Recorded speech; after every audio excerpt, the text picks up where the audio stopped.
कुल 4 किरदार सामने आए।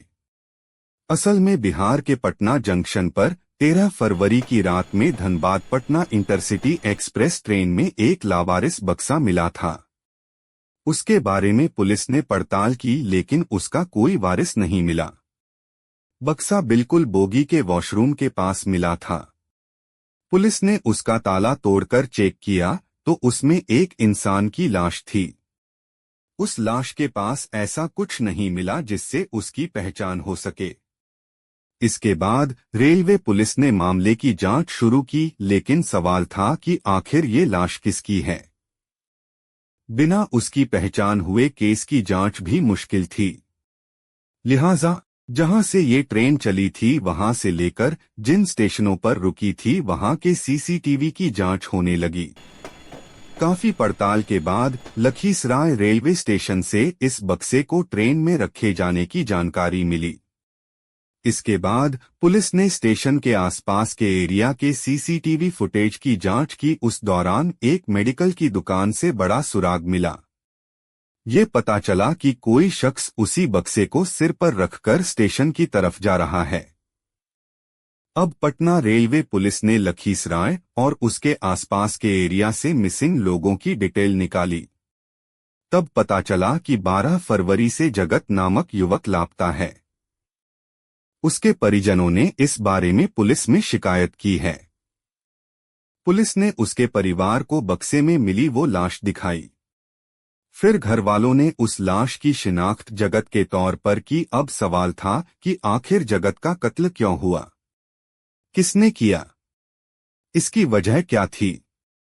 क्योंकि इसी साल यानी 2023 के मई में उसकी शादी होने वाली थी। रेलवे पुलिस ने जगत की कॉल डिटेल की जांच की, तब उससे बड़ा सुराग मिला। असल में जगत ने आखिरी बार एक लड़की से बात की थी, लेकिन वो नंबर उसके दोस्त विक्की के नाम पर रजिस्टर्ड था। विक्की और जगत दोनों बचपन के दोस्त थे। एक साथ कोलकाता में नौकरी भी कर चुके थे। विक्की की पिछले साल मई 2022 में निशा नाम की लड़की से शादी हुई थी। विक्की की ये दूसरी शादी थी। शादी के कुछ महीने बाद विक्की नौकरी के लिए कोलकाता चला गया था, पर उसने अपना फोन पत्नी निशा को दे दिया था। अब विक्की के जाने के बाद जगत ने अपने दोस्त को कुछ महीने पहले ही फोन किया था, लेकिन फोन विक्की की पत्नी निशा ने उठाया। अब पति दूसरे शहर में था। इस तरह पति के बचपन के दोस्त जगत और निशा की नजदीकियां बढ़ गईं। दोनों एक दूसरे से मिलने जुलने लगे, जिस्मानी संबंध भी बने। अब जब कुछ दिनों पहले विक्की अपने घर लौटा तो इस बारे में उसे भनक लग गई। विक्की को जब पूरी तरह से ये बात पता चल गई कि उसके बचपन के दोस्त जगत और मेरी बीवी निशा के बीच अवैध संबंध हैं और दोनों एक दूसरे को प्यार करने लगे हैं, इसलिए पति विक्की ने अपनी बीवी के सामने अजीब और बड़ी 2 शर्तें रखीं। पहली शर्त थी कि या तो वो अपने प्रेमी जगत से शादी कर ले या फिर उसका मर्डर करने में मेरा साथ दे। अब बीवी का पूरा दिमाग हिल गया। उसने समाज में खुद को बचाने के लिए दूसरी शर्त मान ली, यानी वो अवैध संबंधों को हमेशा के लिए खत्म करने के लिए प्रेमी का कत्ल करने के लिए राजी हो गई। अब मर्डर की स्क्रिप्ट विक्की लिख रहा था और उसे अंजाम निशा दे रही थी। इसके लिए विक्की ने इंटरनेट पर क्राइम पेट्रोल और दूसरे क्राइम शो देखे। उससे आइडिया मिला कि अगर मर्डर के बाद किसी की लाश को एक शहर से दूसरे शहर में लावारिस छोड़ दिया जाए तो उसकी पहचान नहीं हो सकेगी। जब पहचान नहीं होगी तो उसका केस हमेशा के लिए दबा रह जाएगा। अब निशा ने जगत को फोन किया।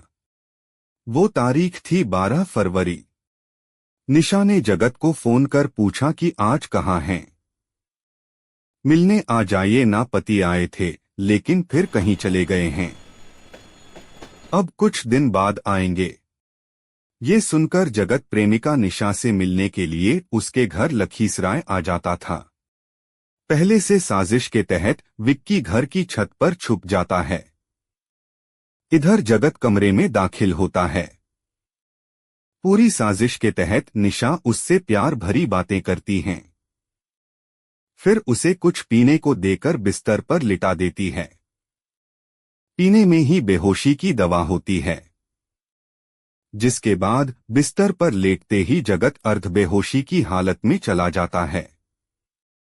उसी समय छत से पति यानी विक्की आता है और गला घोंटकर उसकी हत्या कर देता है।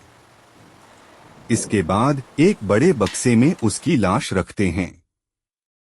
फिर इसमें विक्की ने अपने दोस्त बिट्टू का